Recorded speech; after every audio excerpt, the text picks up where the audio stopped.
What would happen to your retention rates if you focused more on expansion rather than retention? Hear me out. So we're going to do a little bit of stuff here on the whiteboard.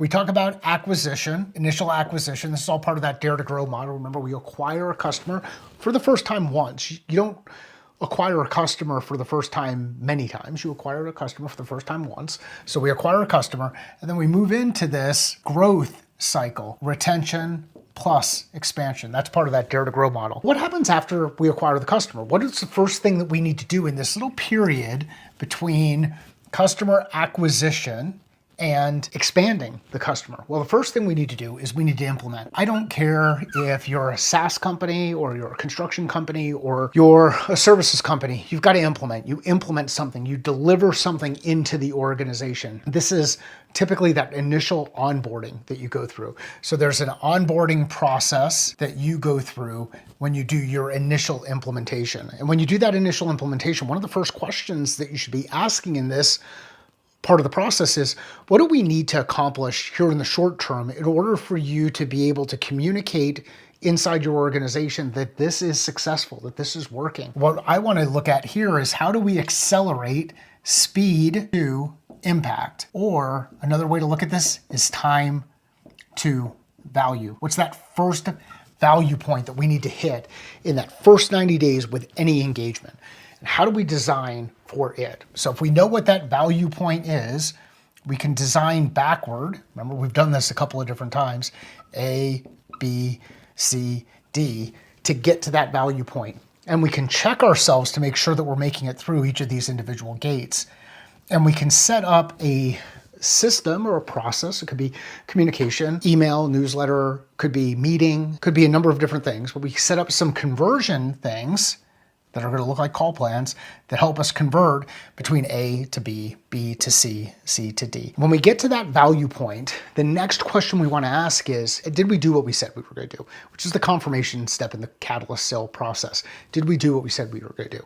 If we did do what we said we we're going to do, where else can we do more? This is where we start to look at expansion inside the existing account. Are there other end users that we should bring on into this if we're talking about SaaS? Are there other segments of the organization that we should engage with? We're now looking at expanding the business before we even get to the renewal. And what I can tell you, with the exception of one account that I remember way back when, if an account is expanding, they're likely going to renew. You're going to retain them. It's very rare to find a situation where a company is expanding and then they decide that they no longer are going to do business. And typically when that happens, it's either because they've had a major change inside their business, maybe an acquisition or they were acquired, or they've had a significant leadership change inside their business. But typically speaking, when we're expanding business, we'll keep moving toward new value points. So let's say value 2 and then value 3. We're starting to see this impact, this change, this thing that's happening inside their organization. The mistake that I think a lot of people make, and we'll talk about it on this side of the board, the mistake that a lot of people make is they focus so much on retention and they have separate teams who are focused on retention. And these people act in a mode where you're only going to retain a partial portion of it. If you shift things, and some people are talking about this in net revenue retention or NRR, if you shift and you start thinking about what the add-on business is, now you can take your add-on or expansion business, have that added into your retention business, and really grow business on that side of the equation.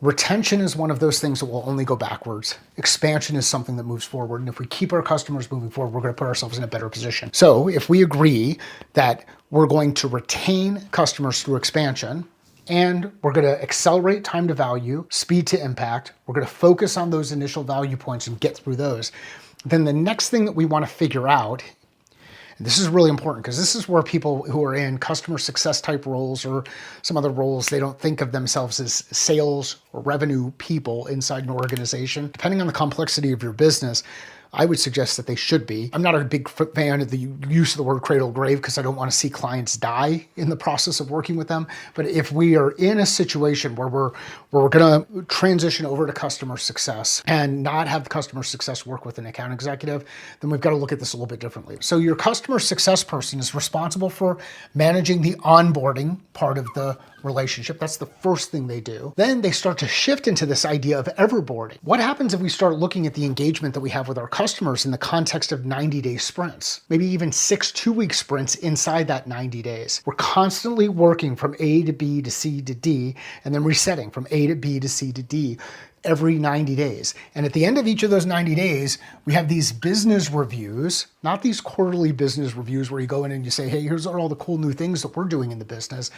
You go in there and you actually review what's happening in their business, what's changed in their business, and then you connect the dots between what's changed in their business and how you might be able to serve them or provide to them as an organization. When we have our 90-day sprints broken out into these sections and we're constantly moving forward them, then we stack those together and we get ourselves into the position where we're looking at 4 quarterly sprints over an annual term with the customer. At each of these posts, we should be validating if there's another group inside the organization where we can grow to. So we start expanding and then we have to rewrite a contract and maybe we extend it for an additional term. But at a minimum, we should be talking to them about budget cycles in that 3rd sprint so that we're prepared for the next year to grow properly. This is where having a proper sales process inside your customer success, your account manager team, that aligns with your customer acquisition sales process, you're all speaking the same language, becomes really important. There are a lot of people who will push back and say that the sales process post-sale is completely different than the sales process pre-sale. I think they're full of crap.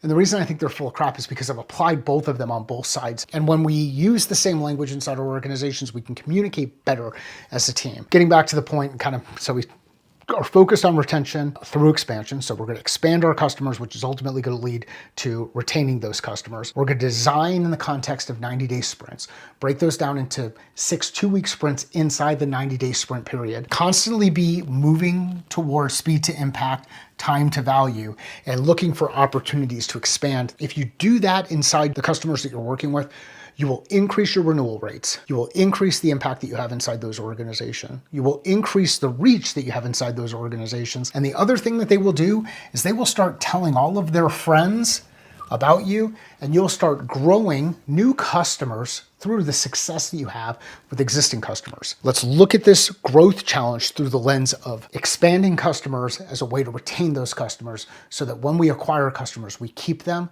and we keep this loop moving forward. It's just a shift in mindset, but when you do it, man, it's amazing how things start to come together. Hope you're having an awesome day. If you know somebody who would find this valuable, please share it with them. If you'd like to see me break down some other stuff on the whiteboard, go a little bit deeper onto some of the stuff, please let me know that as well in the comments. And I would love to hear how you apply this in the work that you do